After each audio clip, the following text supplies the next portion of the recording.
It's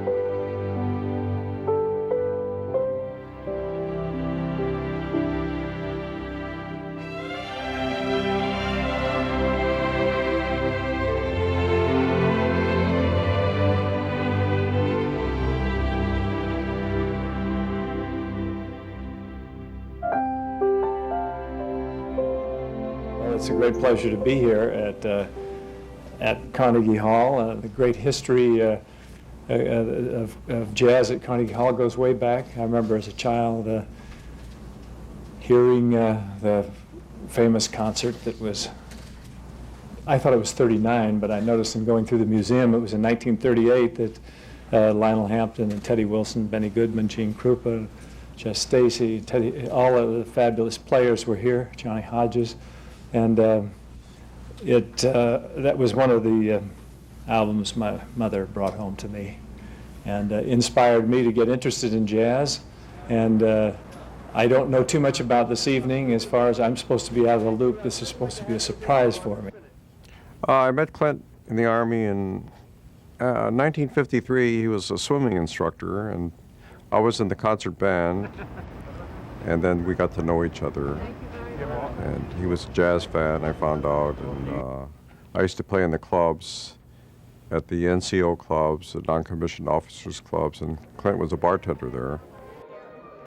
I think he's the type of guy that if he puts his mind to something, he'll do the best that he can, and it's usually very good. I've seen him grow through the years as an actor, and when he became a director, he started out, I think he did a marvelous job, and each movie I see little things that he does that are just intangible things, you know, just little things that are Clint.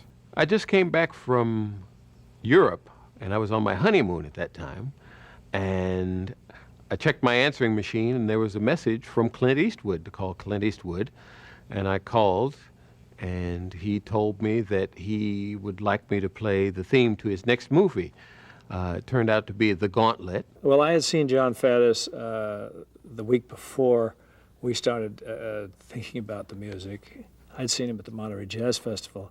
He and Dizzy Gillespie came out and did a duet, trumpet duet with a group, and I was very impressed with him. John was very young then, and he had a lot of chops, as he does today. He's tremendously, he was very impressive.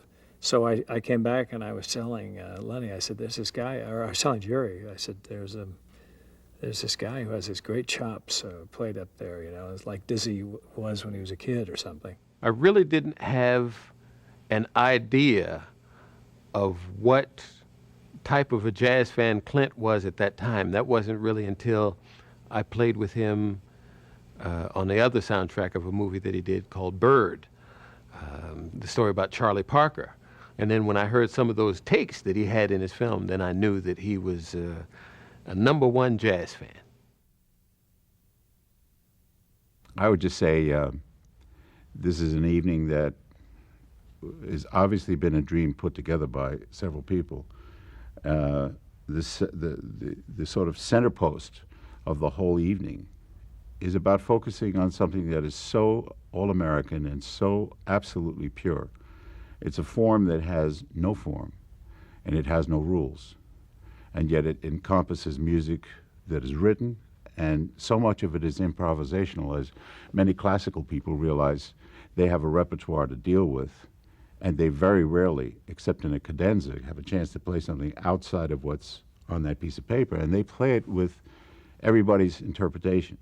Here, there will be 25 or 30 people all letting go, sometimes at the same time, and yet have a form and a skeleton and a knowledge. And I think probably that's why jazz is so unique, and there are so many ups and downs that go with it. And I'm hoping that the audience, I'm sure the audience will fly. Well, it's one of the perfect halls to sing in. I mean, I was teasing the guys. I said, if I didn't have the big band behind me, I could put the mic away and just sing. I mean, it's great acoustically. I've heard other acts here, but this is my first chance to sing here. So it is, you know, it's the Mecca for singers also, you know, as well as the Met. this is one of the two places where you always want to perform. And so this is my chance. I think initially, my parents exposed me to it. I mean, that's some of my earliest memories of music is jazz. But I sort of found my way back to it later on. I mean, I went through, other music, rock and roll and stuff like that. Well, the interesting thing about being here is that in jazz these days, we really haven't had a whole lot of people to thank, And so, as far as I'm concerned, this is a good evening for us because in recent years, people have sort of stepped up to the plate. People like Clint Eastwood. It's the kind of thing that we should acknowledge because I think through acknowledgement there's an encouragement. And as we encourage this kind of behavior amongst certain people, I think it's going to serve jazz very, very well. Everyone wants to play here once in their lifetime. And I'm very fortunate to say that this is probably my 6th or 7th time playing here.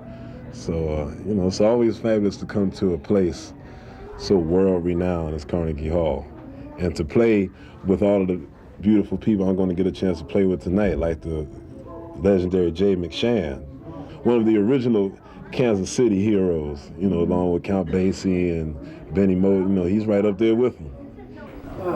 It's more to the building than just a monument standing in the town. It holds the soul and the air of all kinds of music, perfected music, And then I played here a long time ago, some years ago, I was here with a group called Austin Powers Quintet. And we played here, and we also played on Arthur Godfrey's program. Well, Clint's been, as we all know, is a giant jazz fan and was responsible for getting some films made that never would have been made.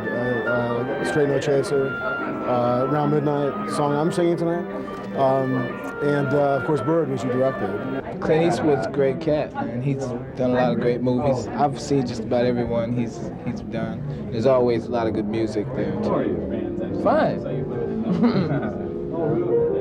John, do you have a question? What would you like to ask? No, please don't do it. Don't do it. Where's my flugelhorn? All right. I gave him a flugelhorn, from the depths of my soul. I gave him a flugelhorn. You started. Next thing I know, man, he's not like Miles or something. He didn't go and pawn it. No, but he got another one that he's playing. I still have that one though, and I do use it.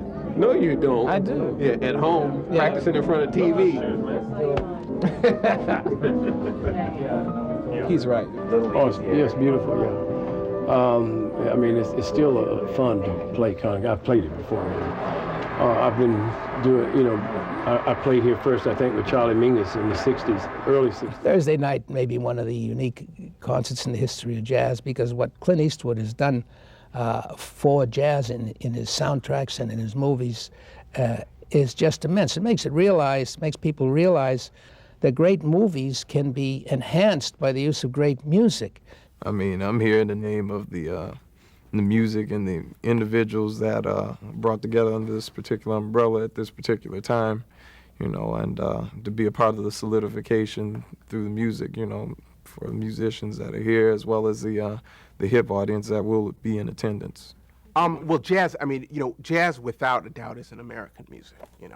Jazz was born in America. Some people say that, jazz is like America's only true art form. I wouldn't go that far. I think America has quite a few true art forms. But jazz is American. It developed in America, and I think the conditions in America were unique for creating a unique music like jazz.